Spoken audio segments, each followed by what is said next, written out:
right, today we're going to tackle a challenge that's usually hidden away in warehouses and spreadsheets, but it is absolutely critical to pretty much every business you can think of.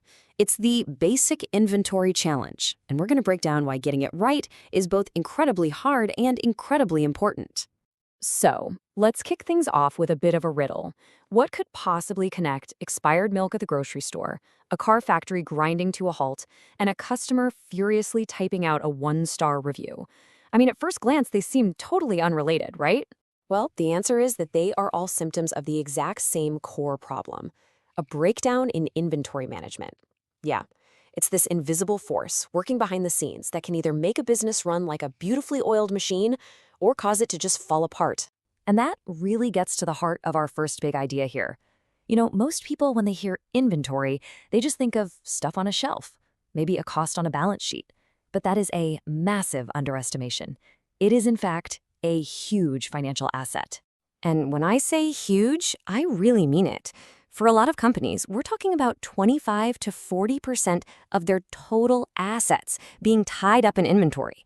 That's a staggering amount of cash just sitting there in the form of physical goods. And that leads us straight into what people in the business call the Goldilocks problem. The goal is to have not too much, not too little, but that just right amount.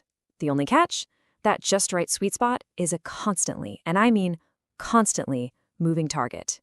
So, trying to hit that moving target puts inventory planners right in the middle of a very, very perilous balancing act.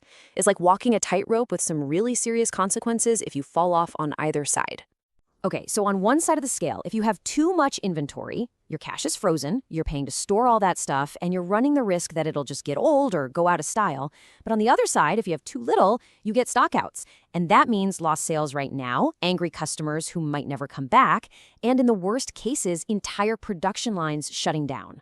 Let's make this super simple. Just think about your local coffee shop and its milk. If the manager orders way too much, it expires. That's money literally poured down the drain. But if they order too little and run out at 8 a.m., well, they've lost the whole morning rush and maybe even lost a few regular customers for good. That's the balancing act in a nutshell. Okay, so we've got this delicate balance, right? But what really turns it into a high wire act is that planners are trying to do all this while navigating a storm of constant chaos from forces that are completely outside of their control. This chaos really boils down to three huge, nagging questions. First, demand. How much are people actually going to buy? Who knows? Second, supply. Is your supplier going to deliver what you ordered when they said they would? Or is their truck going to get stuck somewhere? And finally, lead time. Even if everything goes perfectly, how long will it really take for that order to get from their warehouse to yours?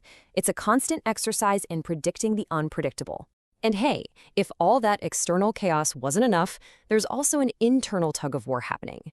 The sales team, of course, wants a mountain of inventory so they never miss a single sale. Finance, on the other hand, is looking at the books saying, whoa, let's keep that number as low as possible to free up cash. And operations? They just want things to be stable and predictable. And the poor inventory planner is stuck right in the middle, trying to make everyone happy, or at least not mad. So with all this chaos, from the outside and the inside, how on earth do you even begin to manage it? Well, professionals bring some order to it all by splitting the problem into two distinct but deeply connected disciplines: inventory planning and inventory control. First up, you've got inventory planning. This is the big picture stuff, the strategy.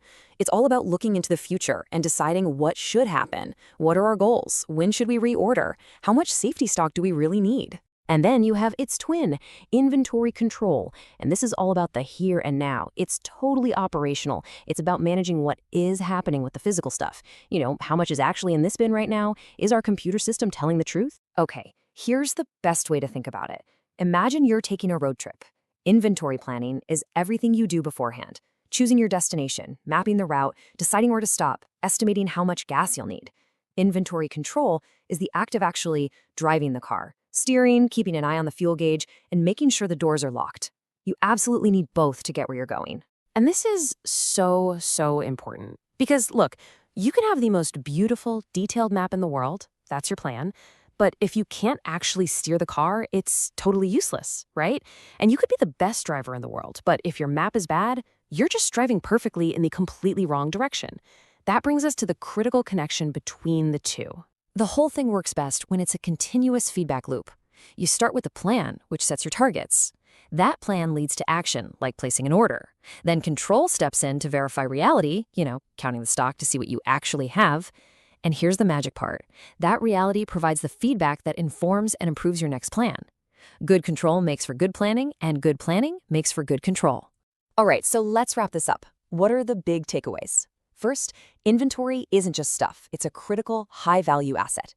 The core challenge is that constant balancing act between having too much and too little. Planners have to do this while navigating a storm of uncertainty and clashing goals from inside their own company. And the way they do it is by separating the strategic, what should be, that's planning, from the operational, what is, that's control. But the real secret sauce is making sure those two things are always, always connected. Which leaves us with one final thought. If inventory planning is the map for our road trip and inventory control is the steering wheel, what happens when your GPS signal, your data, is lost or just plain wrong? How can you possibly plan a route or steer the car effectively? We'll dig into that in our next explainer. Thanks for joining me.